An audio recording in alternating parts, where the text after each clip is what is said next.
I'm connecting to the internet. Internet. Networking software. World Wide Web thing on a computer today. Computer. NetSurfer Pro. Welcome to NetSurfer Pro, a whirlwind ride through the World Wide Web. I am, of course, Matt Craig, your primary tour guide, and with me is... Galen Wilson, your tertiary tour guide. Don't ask what happened to the secondary tour guide. They got lost. Lost. You know, Matt, I've been having a good day. That's good. Me too. Yeah. I went on a ride in my Volkswagen GTI Roadster Vision Gran Turismo to go to the movie theater to see the Grand Budapest Hotel. And then I took, a little trip up to Target Canada, playing some Hearthstone Heroes of Warcraft on my phone, on my, of course, Apple iPhone 6 Plus. And, then I got back home to watch some Warehouse 13 on my Sony KD65X9005B. Maybe even play a little bit of Dark Souls 2, which is Game of the Year, by the way, before going outside to film the ALS Ice Bucket Challenge. Because today happens to be Throwback Thursday, and we are throwing back all the way to 2014. I was getting really worried. I thought you had just, woken up from a coma or something. Oh, don't worry. I've been in a coma for at least 20 years, and all 20 of them have been 2020. That's but true. You want to know why it's a Throwback Thursday specifically to 2014? Three things. I was going to say because we're stuck in a existential crisis in which our only way of going outside is to do so mentally. But go on. You aren't incorrect, but there's three specific things. Number one, the best rhythm game on the market is made by Harmonix. Oh, that's true. Yes, Fuser looks really, really good. I actually would quite like to do it. It is. Number two, Anita Sarkeesian is in the news because gamers are mad at her. Again? Yeah. How unfortunate. And number three, the series we're going to be talking about today, the miniseries, was actually made in 2014. Isn't that interesting? That's 6 years ago. Actually, that's exactly 6 years ago. Yeah. It'll soon be 7, actually, because it's, as we're recording this, it is November 19th of 2020. Right. And what better for a sort of between fall and winter time period, though it's really hot outside right now, is Over the Garden Wall. Yes. Oh, this is a series that oozes fall from its pores. It also pours because there's a lot of rain in it. It's a joke. Oh, right. All right. I've heard of it before. So Over the Garden Wall was a miniseries that ran on Cartoon Network in 2014. It was created by Patrick McHale and Katie Krentz. And, of course, it has, many other talented people working on it. Yes. It was developed as a miniseries, 10 episodes, basically from the get-go. There were planned to be more episodes, but they were trimmed down for time and such. And so it's really just the whole package is only 2 hours, barely. Right. When we say 10 episodes, this is American cartoon episodes, which are 15 minutes long, maybe less. Well, 15 minutes with ad breaks. They're 11 minutes standard, which Sure. I believe every episode is 11 minutes in this specific series. So yeah, that's just under 2 hours if you do the math, which I did. Hang on. Yeah, math checks out. Okay, just had cool. to do it too. Good, just making sure. I don't want to be too presumptuous. Of course. So, Over the Garden Wall, just kind of to sum it up, it's a journey through a mysterious woods known as the Unknown, where we follow Wirt and his little brother Greg as they try to make their way back home while running away from some mystical beast known just as the Beast. Along the way, they meet up with a talking bird named Beatrice in the first episode, which I believe Beatrice is with them throughout the entire series, more or less. And they meet, multiple recurring characters and a lot of characters that are just one-offs. primarily the the more recurring characters are the woodsman, who is chopping down edelwood to light or keep alight a lantern.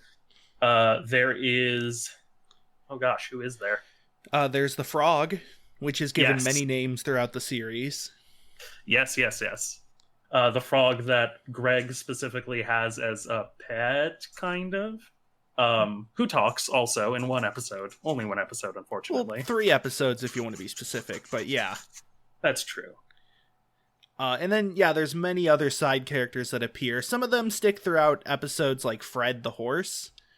He kind of exists in 2 episodes, but for the most part, they just kind of are one-offs.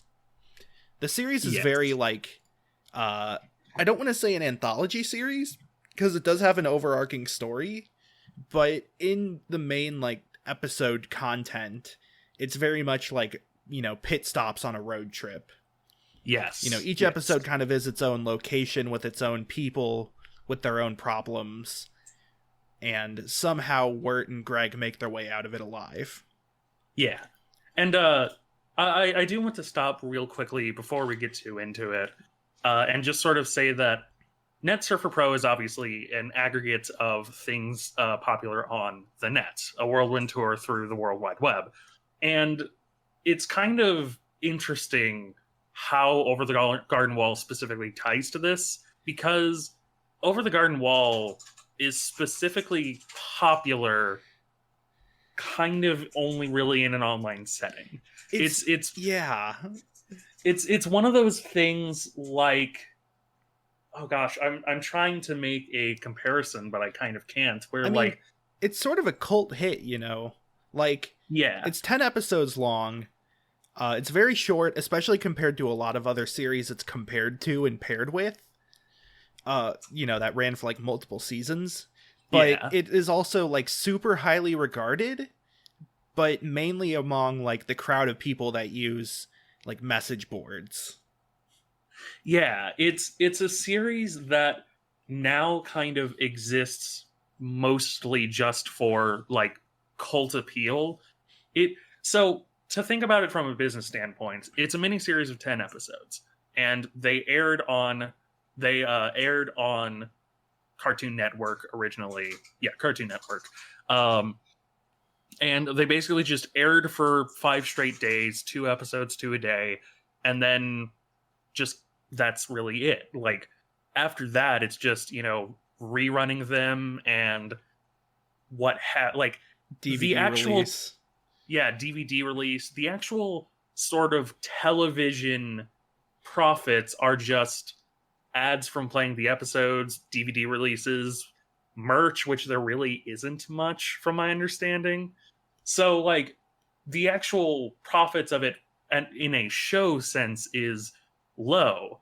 But the fact that it is a 10 episode miniseries that's very easy to just kind of watch like a movie means that it's really good for streaming services, which I would say, like, I don't want to say it's ahead of its time. I think it's more like of its time, because 2014 is kind of around when like streaming services were starting to basically dominate the market. They hadn't gotten, they weren't completely above everything yet, but they were sort of obviously the way of the future. Yeah. And so it's like it's very appropriate for its time, I would say.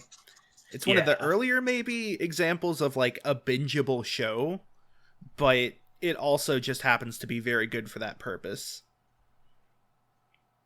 Like I actually just rewatched the whole thing last night. Yeah, I pretty much like in the couple of hours up to this point, I rewatched it, just dotting around from episode to episode as I saw fit. Right. So I think we should probably just go over kind of the episodes, because with each one having their own like location and characters and stuff, each one has its own themes as well. There are obviously overarching sort of tones and themes and whatnot. It is very autumnal, like we said. There's lots of browns and oranges and lots of fallen leaves. And some episodes definitely play into that more. And eventually, towards the end of the series, it gets very wintry as well, which is why it feels perfect for November. October. Yeah, it's on the perfect cusp right now between fall right now and winter soon. Although currently it feels more like spring because it's nice outside. Yeah, which it shouldn't be. But so yeah, to start off, I suppose with just episode 1, the old grist mill. It's the introduction. I attempted to watch the series with creator commentary on. I honestly could not. Oh no. It was very dry. Nothing against either of the creators on it. It just sort of. I was looking for a lot of like specifics, and it was just kind of a lot of like talking about kind of the process of making things as a whole. So I don't have much in the way of like from Word of God, but this is. I do know that this was made actually later in production. The first episode, they specifically kind of like focused on the episodes as their own individual stories first, and then kind of wanted to tie it together. And so they made this episode after kind of understanding and developing the characters, which is why it's such a good introduction to Wirt and Greg, honestly. Right. So first off, the episode starts with like a nice kind of tune. A slow, calm sort of piano ballad. And it also shows a lot of the upcoming side characters as sort of foreshadowing. And then, you meet Wirt and Greg immediately. And you immediately get this sort of dynamic between them. That it's pretty much like Greg is kind of what I would call chaotic childish. Yeah. It's that Greg kind of does whatever and speaks a lot in tropes and makes a lot of like jokes about, just like very tropey sayings and stuff. And a lot of times he'll do something but like end the sentence with something you wouldn't expect. But like the idea is that Greg is innocent, he's childish, that's sort of just him having fun.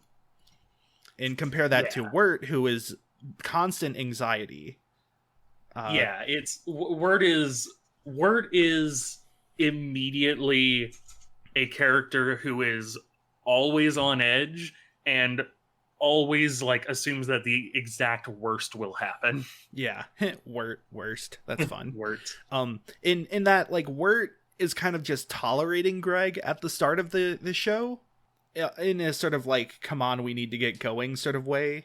Very much early Shrek. Yeah. That like Wirt is trying to just kind of take Greg home, but doesn't really care much else about what Greg wants at the moment. So they're kind of going, I believe then they meet Beatrice, who offers to show them the way.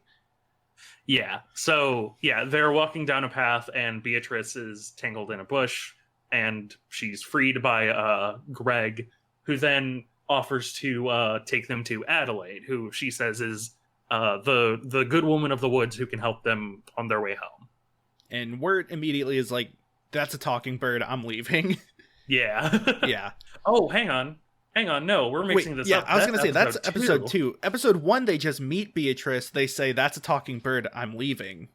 Then the episode 1 is more about the woodsman. Right. After they leave Beatrice, I believe, they see the woodsman, played by Christopher Lloyd. And the woodsman warns them about the beast and offers them a place to stay in this mill. And the woodsman the woodsman's one of the other like main reoccurring characters that's very central to the story. Yeah.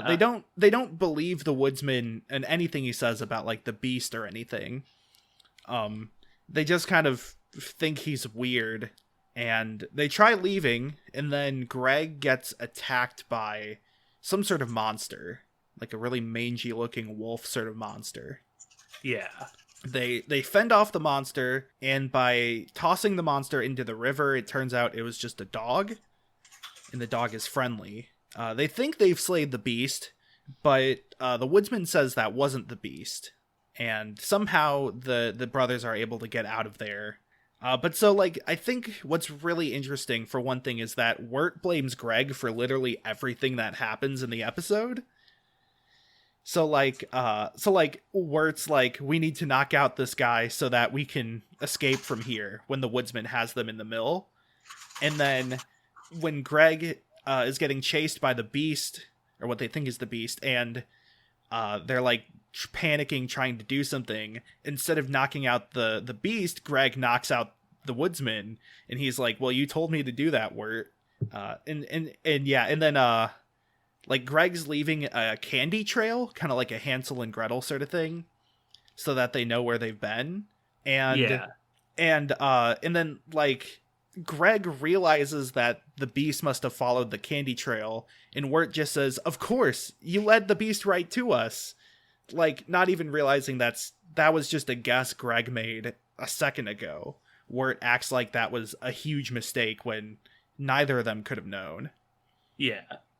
So, like, I think that's really interesting, is if you kind of go back through it, everything Wirt shifts the blame. Also, the woodsman has, like, he kind of sets a lot of the themes up. He says that that Greg is the eldest child's responsibility, that, like, basically Wirt should be taking better care of Greg, and that is a pretty constant sort of shadow over the rest of the series. Especially with, like, how at the start Wirt doesn't really want to bother with Greg's antics.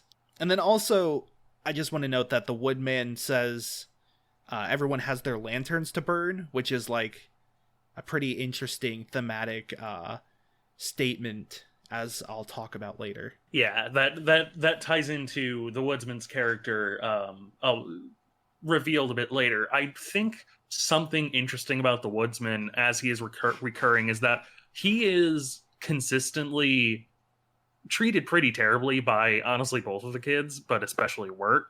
He is constantly, like, under assumption that he is a villain. He is constantly, like, he is repeatedly kind of taken advantage of by the kids to some extent.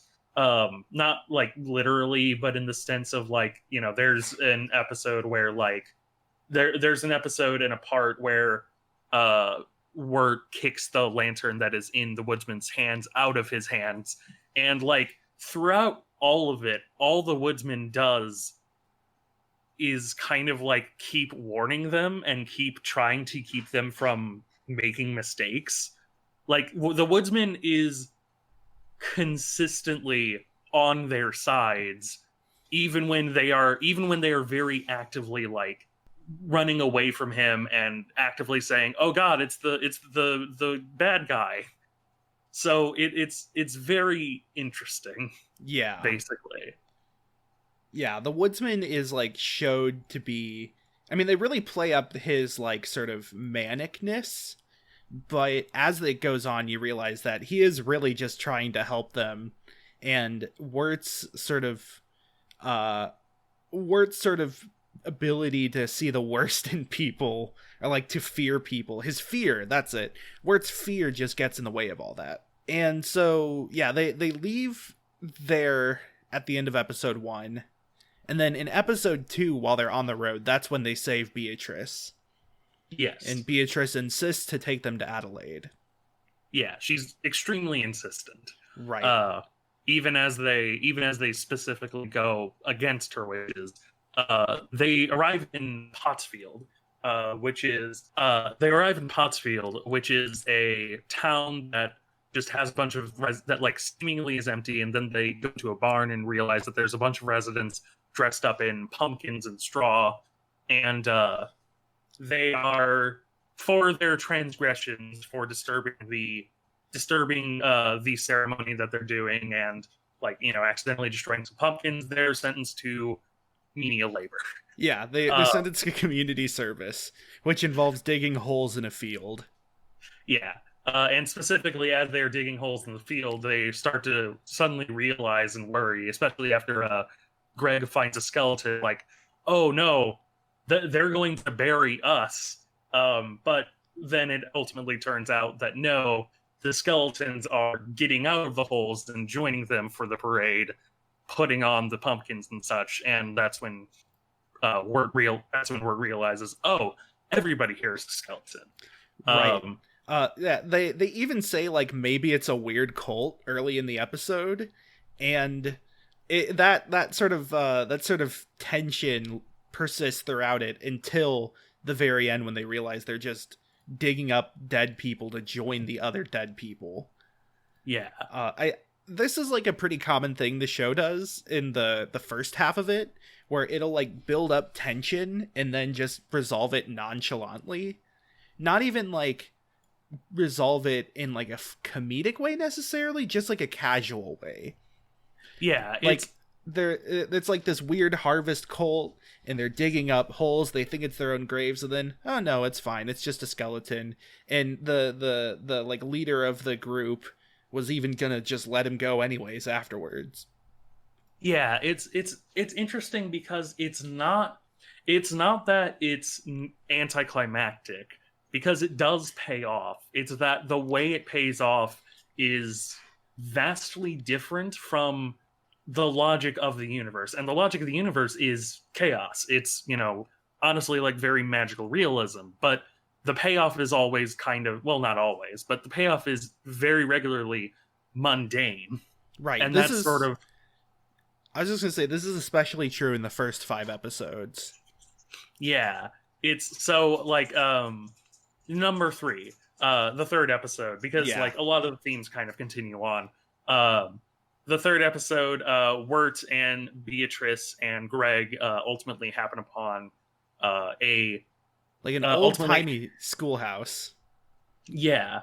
And Wirt and Beatrice have been having a quarrel, and so Wirt enters the schoolhouse kind of to get back at Beatrice. Right. Beatrice says that Wirt always does what he's told, that he's a pushover, and so Wirt does everything he's told throughout the episode, which includes going to school, getting in class, getting into the dunce box, going to bed.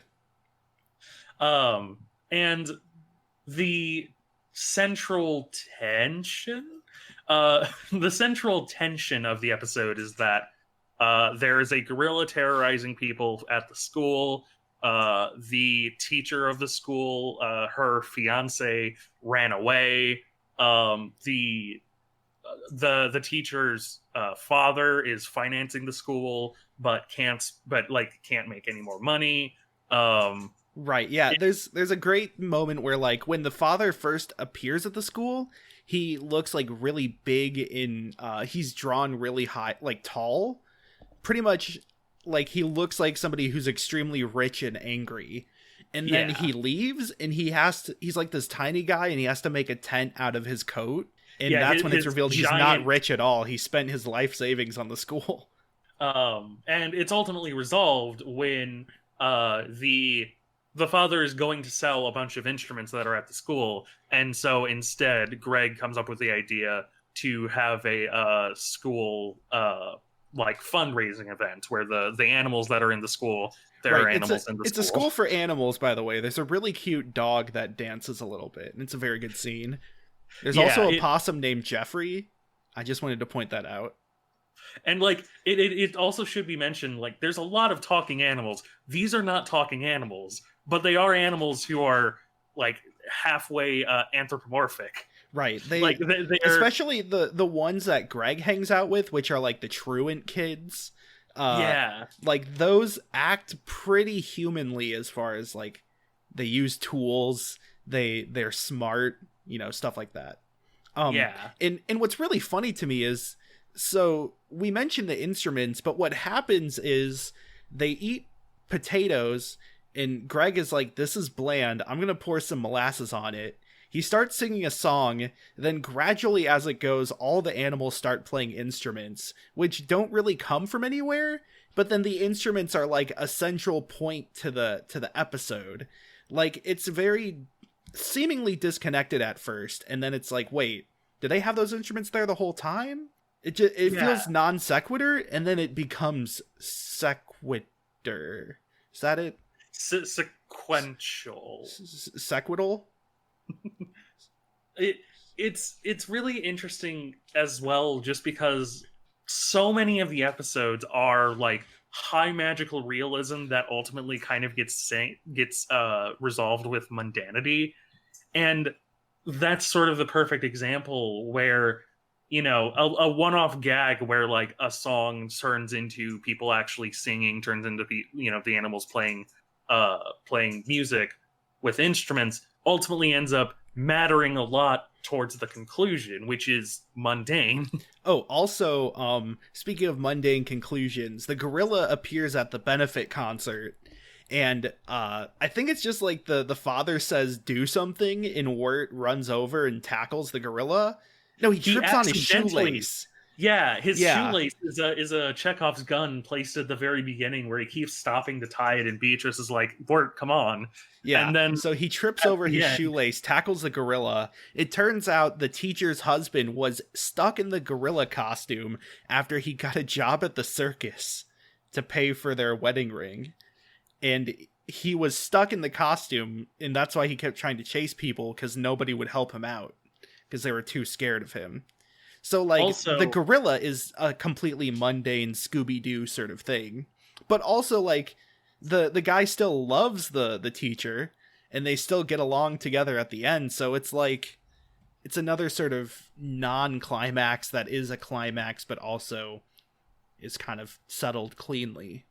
Also, it should be noted as well, I believe this is on the IMDb page, but in the actual song that is sung by the teacher, apparently her fiance ran away after 3 days and he's been missing for 3 days, but it feels like 8. So, again, it's the reality isn't really what matters. It's the feeling of it and how it flows. Right. Sort of within the unknown. Right. Episode 4, I think, is where we start really getting into Wirt as a character. Like, more so than him being just kind of a stick in the mud that's really afraid of things. So, episode 4, they come to a tavern on, like, a rainy night. And they stop inside, and inside the tavern is a lot of people who are pretty much just known for their jobs. There's the butcher, the baker, the midwife, the tailor, the cobbler, the tavern keeper. And they introduce themselves as such. And then there's the Highwayman. Yeah, the Highwayman who sings a just wonderful song. It has some incredible animation too. It's like almost like a fisheye lens effect. He gets like really close to the camera and it's at kind of an up-angled shot. He does this all wavy dance. It's really impressive. Yeah. But yeah, so also I like that the Highwayman isn't introduced by the tavern keeper, but interrupts the conversation they have with Wirt just to sing. So the people in the tavern ask Wirt who he is, and Wirt's like, I'm Wirt, this is my brother Greg, and they're like, no, what are you?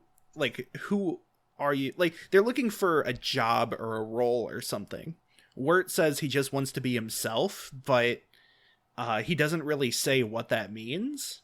And when he starts like trying to just ask, no, I'm trying to find a woman named Adelaide, they misinterpret that and say, oh, you're the lovebird. And so they start singing about, how everybody has a job when it's the lovebird's wedding day. Oh yeah, it's that it starts with just like trying to help Wirt look good, but then the person singing talks about how like everybody's gonna get paid when it's the lovebird's wedding day. Like they care more about having a job to do than helping him. Yeah. Which, I mean, I guess everybody needs money to, help live. But the thing is that, like, it's interesting to me because they're really desperately trying to put a label on Wirt. And Wirt doesn't want to, like, take a label. But he doesn't also know what to call himself. Yeah. It's a very interesting... I'm going to say very interesting a lot. Let's try that again. It's a wonderful dynamic between Wirt and the townstead itself, because the townstead itself is built upon labels. And oh god, I'm just about to say exactly what you are again. No, I'm not. the town itself is built upon labels, but it's built to be its own self-sustaining machine. And so when Wirt and Greg come in, and also, it is notable that they don't question Greg. Yeah. Greg is fine. Greg makes sense. Beatrice gets chased out of the tavern, which is a B-plot, effectively, that involves the woodsman afterwards. But, Wirt comes there asking something, and so because Wirt is trying to actively establish himself with them, they have to have a role for him to fit. Yeah, and it's because he wants to interact with them.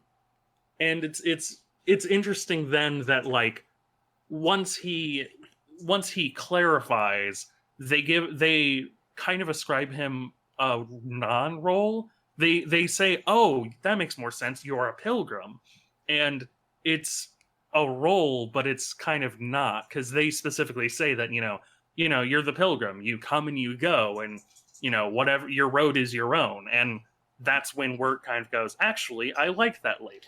Actually, I think that works with me." What's interesting to me is that the pilgrim describes the sacred journey is what they say, but the journey isn't something that Wirt did to himself. It's sort of incidental. He's thrust into this role of having to find their way home. So he's still getting a label that he didn't really form for himself, and it doesn't describe him, it just describes the situation he's put under without his sort of control. Also, Fred, the talking horse, appears in this episode, and the first word he says is "nice to horse your acquaintance." I just need that to be said. The fun thing about the show is that it is probably, I'd say, 80%, 70% just kind of very serious, very telling a story. But there's the 30% of levity where it's just really funny.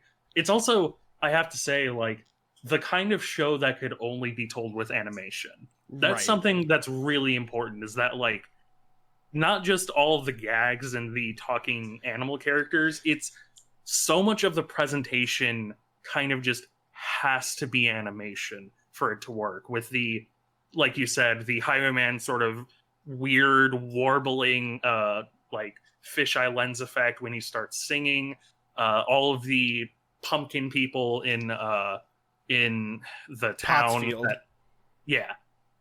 and it is only heightened by the fact that it's not told in another way. It is told through a visual medium that allows this, and not with real people, not with CGI. Right. The B plot really quick is that Beatrice pretty much hears something going on in the woods, and it's kind of jumped back and forth. She interacts with Fred a bit, and then as Wirt and Greg are in the tavern, in Wirt's being hoisted up as a pilgrim, they hear a shriek or a scream coming from the woods, and they go out to chase after that because it turns out Beatrice was missing. So they take Fred, they go on a horse ride, and it looks like the woodsman is about to kill Beatrice. And so they save Beatrice, they kick over the woodsman's lantern, it lights a tree on fire, and then they kind of just get out of there. Yeah. So yeah, episode 5 is pretty funny to me, just because it constantly reminds me of House of Leaves. I like that the expanding house is just a trope now. So first off, this is probably, I think, to me, the funniest episode because of the premise behind it. Is they're going to, it's like a tea baron, and a guy that's really rich off selling tea, but he's also old and kind of senile, and so Greg and Wirt are pretending to be his nephews, I think, in order to get money from him because they need money to ride the ferry to Adelaide. This is all just anyways, but so it's part of the dream logic where it's you understand it because it all comes within its own context, basically. Right. So For one thing that's great is Fred says that he wants to steal, and so he and Beatrice try to steal money from the old man, Endicott, Quincy Endicott, as I think his name. Meanwhile, the old man is taking Greg and the Frog on a tour of his house, explaining how he started to find hallways he didn't remember building, and he saw a ghost of a woman he saw a picture of a woman he'd never seen before, and then he thought he saw a ghost of that woman that same night. And so he and Greg are trying to find the ghost. Yeah. Meanwhile, Fred joins back up with them, and Beatrice and Wirt get locked in a cabinet. While they're locked in the cabinet, Wirt and Beatrice talk. They're forced to kind of interact with each other. And this is like the first time Wirt talks about himself, like what he's interested in, what his hobbies are. It turns out he likes poetry and clarinet, and he has studied architecture at some point. Yeah, there's a really good joke made afterwards where they leave, they find a way out of the cupboard through the back wall and into an entirely new section of the house, and Wirt looks up and he's like, "Hang on, this French Baroque style doesn't mesh well with the like Gothic style of Endicott's. Endicott's manor." Yeah, and it's such a good joke. What I like about this is that this actually gets Wirt to realize what's going on, that the ghost that Endicott saw was actually a real person who also had a giant manor, and the manors were growing so big from them just adding extensions onto it that they eventually ran into each other's houses. I don't know how you let that happen, but it's such again, it's another nonchalant way of resolving the growing house trope. Yeah. But also I think it's really interesting because this is the first time where Wirt actively resolves the conflict, and he does it by something he's interested in, which is architecture. Even though Beatrice kind of makes fun of him for it, his knowledge actually kind of helps him realize the problem, and then he saves the day. It also is at this point that it's revealed that Beatrice's main backstory is that she threw a rock at a bluebird, and the bluebird cursed her and her family to become bluebirds. But the conflict she is having personally is she's obviously trying to find the thing to turn her back into a human. But specifically, the conflict is that she doesn't want to tell her family that she is the reason they're bluebirds, that they are all bluebirds.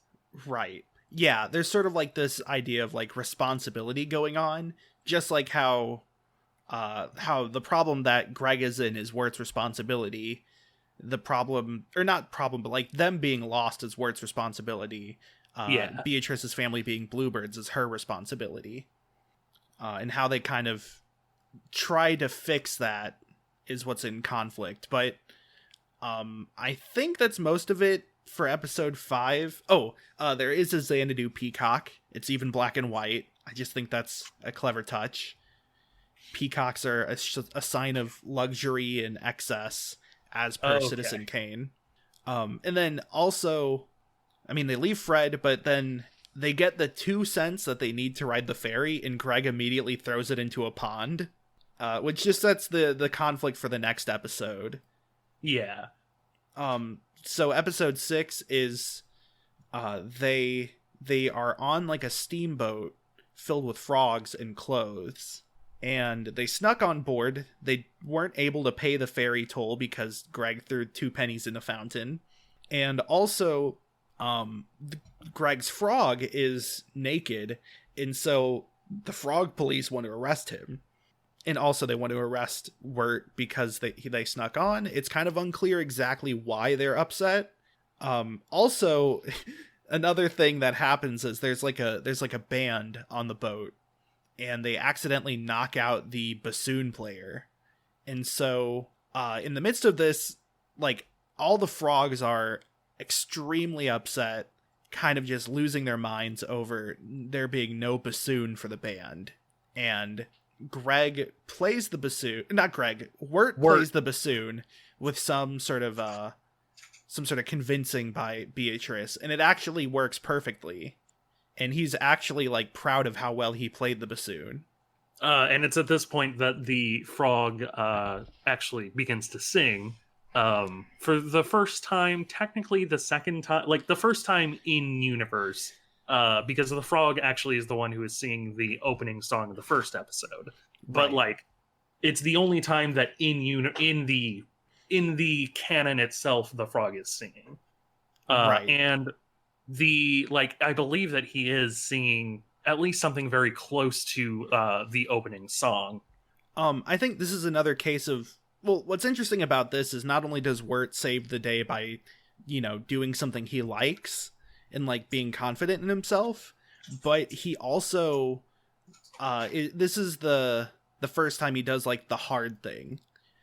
Previously he kind of tried to do the easy way out for, a few things at least, whether that be blame somebody or like kind of just follow what he's told at the schoolhouse. In the end, he does the hard thing only when like threatened directly, or when Greg is threatened, or Beatrice, I guess, also. When somebody he likes is threatened, he does the hard thing. But this time is like the first time he outright just does it without somebody's life literally being on the line. Okay. Yeah, we should speed run the explanation of these a little bit because I really want to get into the themes a lot. Yes. So after that, they leave the boat. They're walking around a bit. They go to Adelaide, and it turns out Adelaide is like a witch and was wanting to capture Wirt and Greg and make them her servants. And that Beatrice was doing this because Adelaide held a magical scissors that could turn Beatrice and her family back to humans. Upon realizing... Wirt and Greg are able to escape, and Wirt is extremely depressed for the rest of the series because like the one person who helped him be comfortable with himself betrayed him in the end. The next episode, they go to a house in the woods where they meet a girl named Lorna, who is taking care of a lady named Auntie Whispers, who is very Yubaba from Spirited Away. Yeah, she's extremely like always doing your chores, always to be working. Oh, I also mean in visual design. Yeah. She's like very large-faced old lady. Her face is like 70% of her body, and the rest, big old crone nose. She's the archetypal old crone, but she's not. She isn't Yubaba from Spirited Away. The secret is that she's the other one from Spirited Away, though. Yeah. So the Auntie Whispers uses the bell to like command Lorna to do chores and stuff, and everybody thinks that Auntie Whispers eats kids, but it turns out Lorna eats kids because she's possessed by an evil spirit, unless she's commanded by the bell to do something. And so when Wirt thinks he's saving Lorna from like an abusive like slavery sort of situation, Wirt actually sees that Lorna is going to eat him. Luckily, Wirt thinks to use the bell to just exorcise the spirit, which works.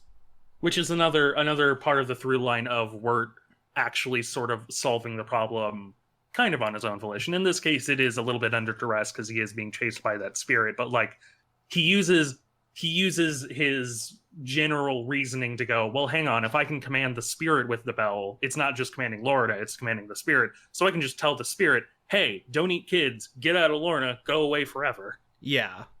And it I was going to say that like for most of the series before episode 6, I think it is, the one with the boat, or no, episode 5, before episode 5, the one with the mansion, Wirt kind of turns to other people to make decisions and like to tell him what to do. But this one, he outright says like, I'm going to save you, I want to help you, and then he ends up, like you said, making the decision. But even before that, when he enters the house, he's the one who says, I need to do the hard thing to help you. Yeah. It is also sort of worth commenting upon that like once the demon leaves, Auntie is sad because she believes that Lorna basically has no use for her, and Lorna says, "Oh, I would never leave you."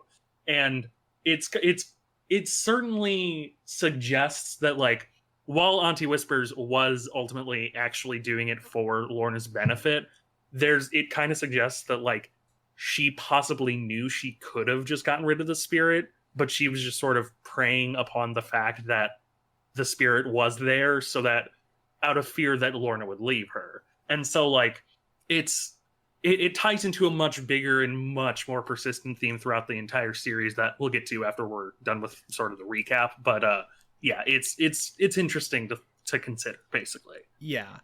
The Episode next 8 episode- is the weirdest episode. It's the fever dream episode where Greg has a dream where he goes to Cloud City. There's this really weird committee number 4. I hate it. Yeah. So the brothers are traveling around the woods. I believe they're traveling down a lake at the start, but then they're traveling through the woods, and Wirt kind of just literally gives up. He just literally says, like, whatever, Greg, you're in charge. I've been messing everything up. I'm just gonna sit here and nap.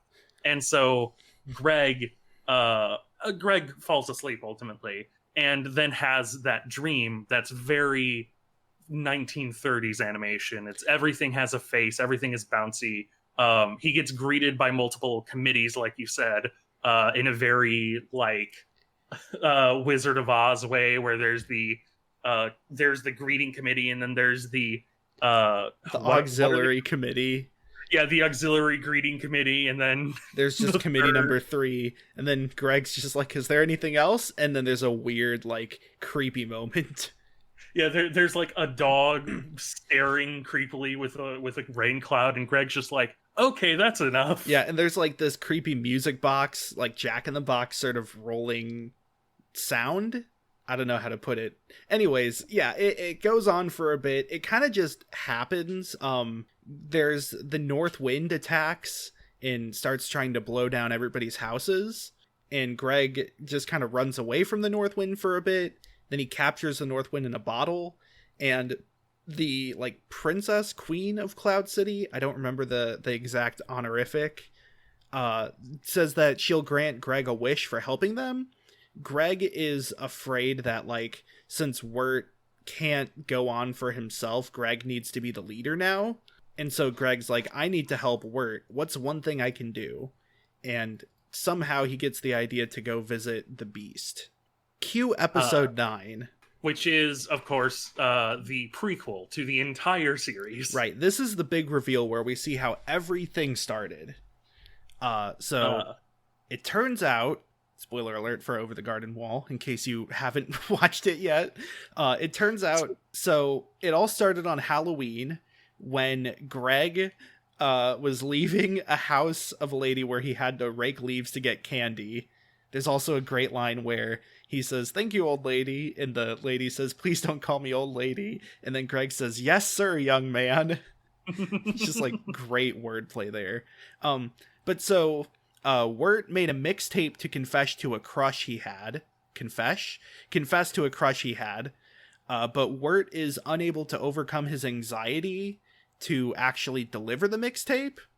So so Greg, like, takes the mixtape over to the Wirt's crush's friends, who kind of put it in her pocket, like her jacket pocket or whatever. Yeah. And then Wirt's like, we got to get that tape back. I can't let her hear it. And so Greg actually helps Wirt get the tape. They, like, go to a house party, and Wirt's really afraid at first, but it turns out everybody's fine with him being there.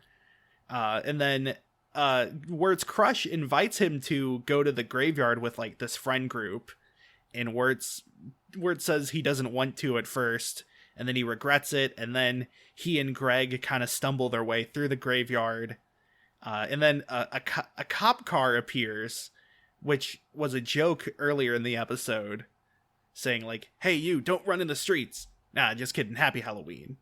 And it tells them to, like, "What are you kids doing in this graveyard?" And then as the kids all run out, because, you know, the cops are there, the cop's like, "Wait, I was just kidding." They climb up on a graveyard wall. They fall backwards out off of it, but they're kind of safe. They land in a bush. Well, the specifically, like, they don't fall off because part of the tension is that Wirt's crush is going to be confessed to by Jason Funderburger, just another kid. it. And what Wirt is just like, I think Wirt mentions him before and is like, I can't compete with that kid. And then when Jason Funderburker is revealed, his voice is literally the like, hi, I'm a pathetic character voice. He's somewhere between pathetic and average. Yeah. And so also, it's worth noting that, like, Jason makes advances on Sarah, the crush, the whole time, and Sarah's like, no, don't get your hand on me like that. Yeah. But he sees them together, and so Wirt assumes, oh god, he's confessed and I can't compete. So he just jumps off to the other side. Well, specifically, it's that Sarah finally sees the mixtape in her jacket pocket, and Jason goes, let's listen to it. And Wirt is afraid that they'll make fun of the tape, which has clarinet and poetry on it. Right. So yeah, Wirt jumps off the other side with Greg. They're kind of messing around. Wirt is really mad at Greg because he thinks Greg ruined it between giving the other girls the mixtape and giving away their position in the graveyard so he couldn't sneak around and take the tape back. It is like at that point he blows up on Greg, not just for that, but like he says, you know, Greg is kind of responsible for everything, but he also specifically mentions that like he kind of hates Greg because Greg is his father's his stepdad's son and he is his mother's son, and you know they apparently have recently just gotten together, which is explained earlier. That's like, explained in episode 3. Yeah, it's like when he blows up, he clearly isn't blowing up specifically at Greg or just at his actions, but like it's definitely like he's taking it out on Greg because of his anxiety about the whole situation with his mother and his stepdad. But it's ultimately interrupted when a train is shown to be running towards them, and they bail out, they fail out, they fall out, then they fall into a river or a lake or a pond or something like that, spillway, and then it cuts back to Wirt waking up in the woods. This sets up sort of this explains the tension from the start of the show. It explains like why Wirt was more capable after episode 5, where he talks about himself, that like he wants to like that he does poetry and clarinet. He's just afraid that other people will make fun of him for it.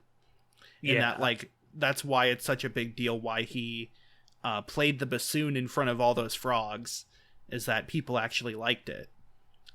Also, something interesting is that not only is the frog and the rock that Greg has, not only do those appear in the flashback, but so does on one of the gravestones is the name Quincy Endicott. So like there's these little notes to sort of the characters that appeared in Over the Garden Wall. Yeah, it is no small amount hinted, and like I honestly don't even think it's subtext. It's kind of effectively text that like the unknown is kind of a purgatory state. It is at the very least like a world that is on the border between life and death, because death is super constantly like a big motif throughout the entire unknown. From literally the first and second episodes where you know the woodsman is trying to keep his daughter alive in the lamp, and the entire town is dead people, and the like big head pumpkin guy literally says like, you know, it's fine if you don't want to stay, you'll be joining us soon. Yeah. I also I thought, well, I could get into it a bit. I just want to quickly go over episode 10, the final episode, which is where Wirt wakes up after he realizes Greg is gone. He goes to run after Greg, falls into a pool of ice, gets rescued by Beatrice, and from there he goes to find Greg again, now making amends with Beatrice. They find Greg, he's like covered in vines and roots and stuff, And it turns out that the Edelwood trees are all like people who died and got lost in the woods. The woodsman is like, he realizes that he's been chopping down dead people's remains and says that he doesn't want to keep the lantern lit even if his daughter's soul is inside it. The beast, ahead. the beast at that point, then like once Wirt is trying to keep his brother alive, the beast offers effectively the same deal where he's like, I'll keep your brother alive in that lantern, but you will have to stalk the woods and light it up. And Wirt says yes, starts walking towards the beast, and then says, wait, no, that makes no sense. Like, that's stupid. There's no way you would care about a dumb lamp that much. It's like this lamp holds your soul. And the beast realizes, the beast says like, no, why would that be? Basically, yeah, Wirt cracked the code, and he threatens multiple times to blow out the lantern, which causes the beast to get very frantic, and Wirt then kind of, effectively having shown the game, gives the lantern back to the woodsman and is like, here, this is yours, but I'm gonna go home with my brother. Yeah. So they're able to make it out alive. There's a scene after they leave where the woodsman shines the light on the beast itself, and the beast is like this weird demon with a bunch of faces on it. It's really gross. It's only for like a split second. Yeah. Like 10 frames. And then the woodsman ultimately blows out the lantern, content that this is the right thing to do. Then there's a montage where Greg and Wirt are in the lake. They kind of get out alive. They are in the ambulance, and then they wake up, and then Wirt wakes up in the hospital. Greg is fine. Wirt's fine. And his friends from school, or at least the people that were at the graveyard, are there to make sure they're okay. And Sarah is the first person to wake Wirt up. And what I really like is that Sarah's like, I don't have a tape player. And like, before she can finish, Wirt says we can listen to it at my house. So it's like Wirt had become more assertive over the course of the show. He had sort of like learned to be comfortable with himself, because in episode 9 in the flashback, he was more worried about people making fun of him like playing clarinet and doing poetry than he was about rejection outright. He was worried that people would make fun of him. So not only is he like, he's assertive in that he actually talks to Sarah and says like, yeah, let's hang out, he also is okay with her hearing it. And then there's like a little montage of all the people we've seen and all of the sort of plots that have been resolved. It goes backwards through the series. So like the next one we see after that bit is Lorna, and then it's like the frogs, and then it keeps going back until it reaches the woodsman, where it turns out his daughter was alive, just kind of in a cabin, and the woodsman was nowhere near. And then it shows Beatrice's family back to humans. And then finally, Greg puts the rock back in the garden, because it turns out he had stolen the rock from the old lady. Yeah. Okay, so... themes. Wirt looks like a gnome. I just want to say that. I forgot to say that. He looks like a gnome. Okay. But I love that in episode 9 he grabs like a Union jacket and a Santa hat, and literally it's asked like, are you a gnome? And he's like, I don't know, whatever, I'm just trying to find Sarah. Yeah. Very half-assed the costume, which is what I do. So yeah, Wirt is like incredibly anxious over every decision, but he wants to be like, it's like he knows what he likes, he's just afraid of other people rejecting him and like making fun of him and stuff like that. And so I think that's why he's like so distrustful until the point where he starts talking about his interests. And then, like I said, when Beatrice betrays him, it's not just that a person he thought was a friend betrayed him, but the person who made him comfortable with liking the things he likes betrayed him. Because that sort of validation was what he was looking for. Yeah, and it's also kind of interesting that like in episode 9 we get the key in that part of it is that his mother has remarried or gotten together or whatever. But like far as I can tell, there aren't really allusions to like a neglectful stepdad or even a neglectful mother. It's like it's not like a, you know, the family that has raised you is neglectful, but you need to learn to love yourself.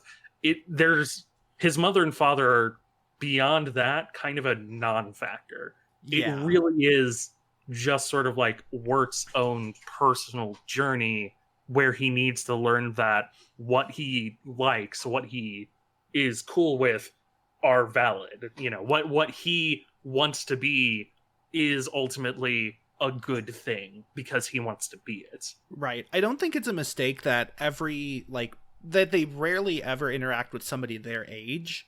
The only person really that they do so is Lorna, if you don't count Beatrice.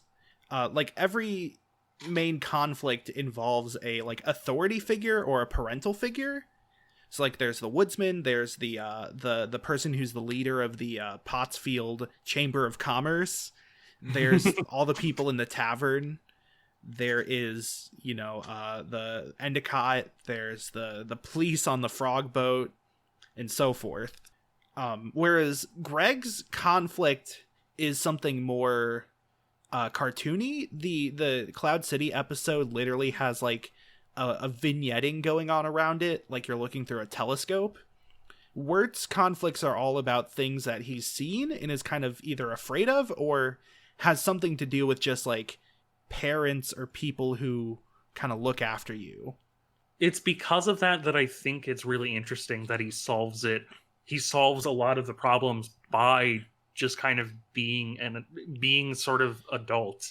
He solves even like up to the very last problem. He ultimately solves it by just sort of like being rational and sort of actually thinking things through. And it gets him through. There is no moment where like he has to let his mind go to Greg.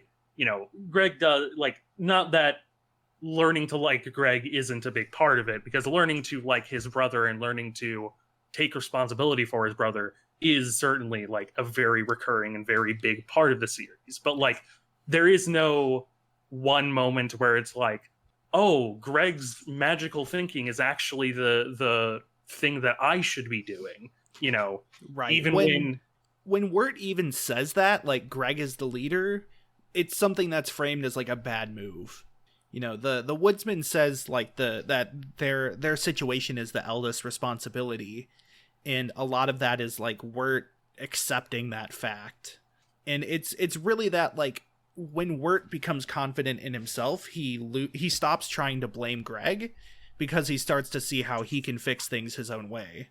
Whereas like before that episode, there's a lot of times where Wirt will either ignore Greg or blame Greg outright. One big recurring theme I think is letting an obsession control you, is how I would phrase it. Where like within the main characters, Wirt's obsession is obviously like his anxieties with being cool, his anxieties over Greg. You know, he wants to distance himself from kind of everybody effectively. And what sets him free is when he learns to live with what he is.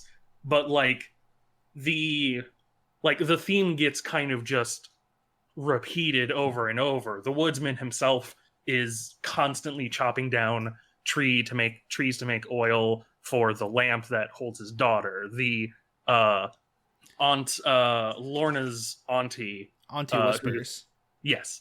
Auntie Whispers is like constantly, you know, keeping Lorna under her thumb for the demon's sake, but like, you know, her learning to accept that Lorna doesn't have to be with her is part of Lorna being exercised. The entire Quincy Endicott scandal is, you know, his obsession over wealth has built this expanding house that he does not recognize and led him to a love in a painting that he cannot find and cannot bear to face. And like it's really interesting, I think, because if we take a purgatorial reading of the actual Unknown, it's really interesting because it ties into, like, you know, earthly things keeping you from achieving nirvana in a sort of sense. But that's also not necessarily a bad thing. So, like, for example, the woodsman is ultimately proven to be in the wrong. You know, the woodsman is ultimately proven, like, it ultimately is figured out that he is actually chopping down live people. Not necessarily live, but he is chopping down people for a lantern that isn't even his daughter. And learning to let go is what helps him ultimately to find his daughter again. But you have a case like Greg, where in episode 8, I would kind of honestly personally read Greg's like dream world as sort of him possibly dying and going to heaven, because like as the two are sleeping, they're growing colder, and it's kind of clear that like the snow probably will kill them in a realistic sense. But like when he solves the problem, he ascends to, you know, the princesses or whatever, the Queen of the Clouds. He ascends to her level and she grants him a wish, but she says, "Oh, but you can't take, you know, you can't take Wirt with you. Wirt can't come with." And Greg ultimately says, "Well, no, because I want to help Wirt." You know, Yeah. It's interesting because a lot of it is about letting go, but a lot of it is also about staying where you are. You know, So I have a bit on this. So the woodsman says everyone has their lanterns to burn, and at first it's like the lantern is a guiding thing, and you think like, oh, the lantern is like something that's important to you. But to me, yeah, the lantern is also like that sort of attachment to something in the past, like not letting go. The woodsman's reason for burning the lantern is his daughter, and when the woodsman loses the lantern and Wirt picks it up, and sort of the ending of the 10th episode, at first Wirt is given the option to just roam the woods forever, which is kind of what he wanted. He kind of for a moment didn't want to return to normal life, but then Wirt, instead of clinging to like the past and worrying about how Sarah was gonna listen to the mixtape or how she might have been confessed to or whatever, he loses the lantern because he moves on from that sort of worry. And then the woodsman blows out the lantern because he's also ready to move on finally. And I think like a lot of characters in Over the Garden Wall are kind of attached to something that keeps them stagnated, I guess. yeah, Like the tavern people are attached to their jobs even though nobody seems to need them, or the Anti-Whispers is attached to Lorna even though Anti-Whispers knows that she could exorcise the spirit completely. But like none of these people want to change and grow, and to me that's part of what the Unknown is it's just the future. It's maturing, it's changing, it's being a better person, because all the people that are stuck there have kind of their own problems, I guess, but especially the people who are lost in the woods are the people who are the most obsessed with the past in some way. So like the woodsman is, you know, kind of doomed to wander the woods chopping down these trees because he is super obsessed with whatever happened to his daughter, and he is so obsessed with it that he's, you know, going through these very long lengths. And then of course Wirt is obsessed with sort of the whole night that led up to them being lost, that he gets lost in the woods. Yeah, and then like everybody who gets lost turns into trees. I think that's outright said. And so like Wirt starts to get branches growing around him when he's sleeping, and Greg goes to Cloud City. And it's kind of implied that Greg's wish saves Wirt from that fate, but then it ends up putting Greg into like the hands of the beast, who then puts him in vines. And to me, that was sort of like, to me, that was like Greg losing his innocence in a way, but also it is like Greg is worried about Wirt, but he also isn't letting Wirt grow, I guess. I don't know if that makes sense. Basically, the trees are people who got so lost that they couldn't move, which is almost Wirt at a point. He gets so depressed that he doesn't want to get up off of the ground. And so the people who wander the woods are also people who don't want to move, or are people that like find themselves stuck even if they don't realize it. Yeah, I think Greg's role is effectively that Greg wants to help Wirt. Greg does help Wirt, but it kind of ties into the responsibility angle where like Greg attempts to help Wirt desperately by going to the beast and ultimately like almost becoming a tree. It's like Greg wants to help Wirt, but like he's kind of unable to because Wirt is the one who should be looking out for Greg. Yeah. To me it feels like the beast is, I mean, it's essentially a devil figure, but like specifically that the beast wants people to be at their lowest. And the beast realizes that if he takes Greg away, then Wirt will be at his lowest, which almost happens.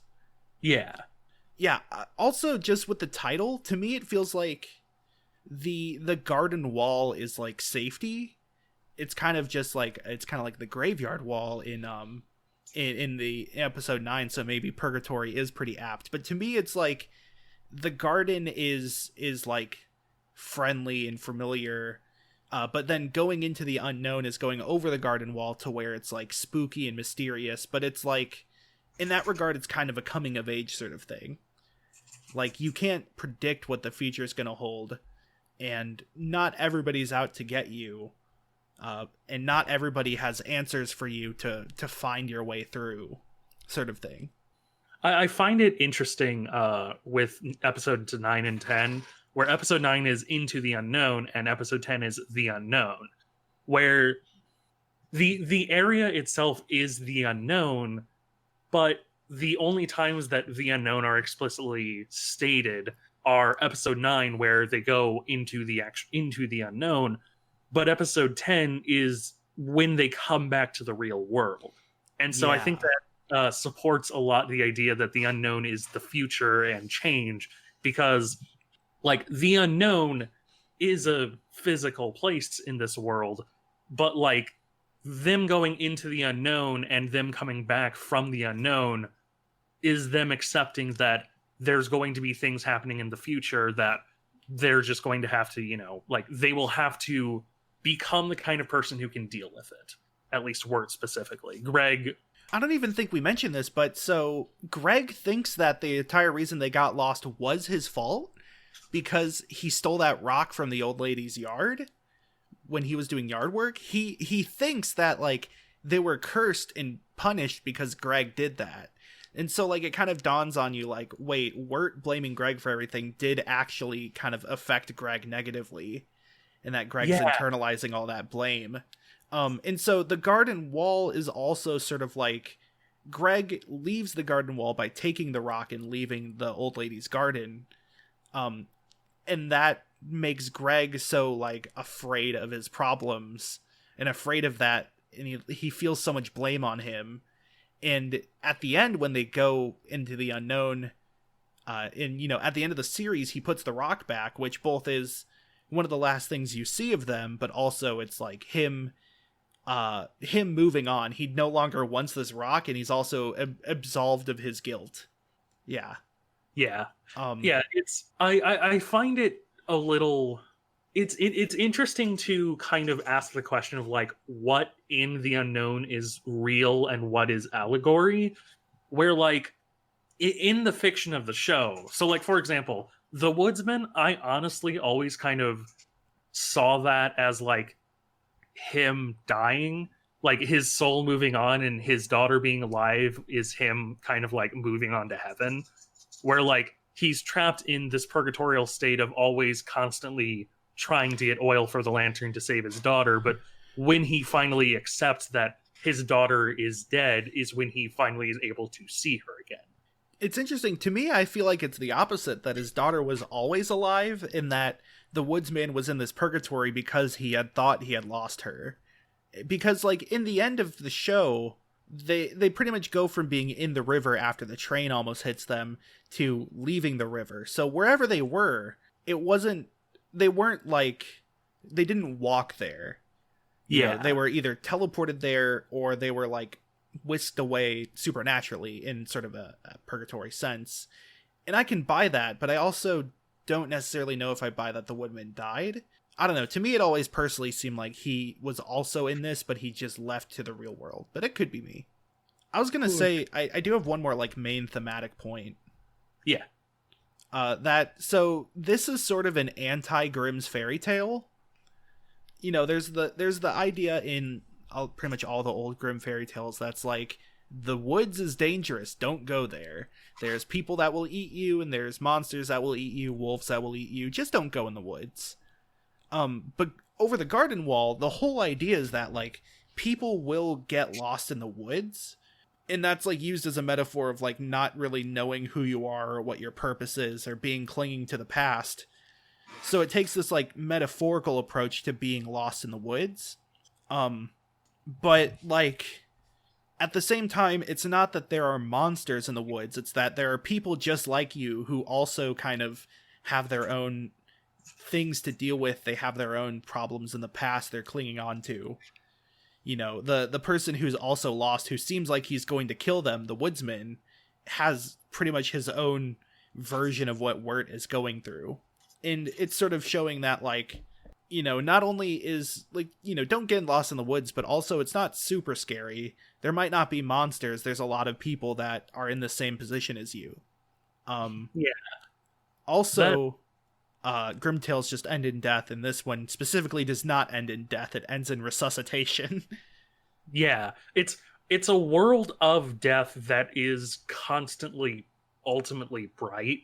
It's a world that is, like, entrenched deeply in the ideas of death, but, like, everything, like, pretty much everything has a more or less positive ending. There are, like, two characters who don't, and they don't deserve it, them being the Beast and somebody trying to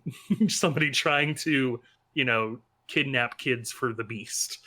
So, like, it's also an anti-Grimm's fairy tale in that sense, where, like, you know, Grimm's fairy tales are notoriously the, like, fairy tales that would start off plain and then end in gruesome, terrible ways to teach your kids a lesson. But in this specific instance, it's teaching kids a lesson by kind of, like, trivializing and normalizing a lot of the spookier aspects of fairy tale or fantasy. Yeah. Especially horror tropes like the cultist town or the expanding house. You know, those are and the possessed child. Yeah, those all are given resolutions and happy endings. Yeah. I'd say, unless you have any closing thoughts, that would be a good, you know, bow to put on the episode. Again, I think it's interesting that this is, like, a really popular show as far as, like, fandoms go, I guess. But at the same time, I completely get it. It has so much packed into a 10-episode series. Like, it has so much consistency and cohesion, and Elijah Wood plays Wirt, and he has voice cracks a few times, and I don't know if that was planned or not. It's very good. Yeah. If you, like, aren't sure if you're interested in it, it's very short. It's a quick watch. It's a good time. It's perfect for November. It's 2 hours long, and even with us describing the entire thing, it's certainly something that you just have to experience for yourself. The second episode is one of my favorite pieces of animation, probably. Like, event. The second episode. I was gonna say the third might be for me. Like, I love all of it, but, like, there's so much in the second episode to love for me. But, like, yeah, it's a very, very good series that is lived on past, like far past it kind of would normally, mostly due to the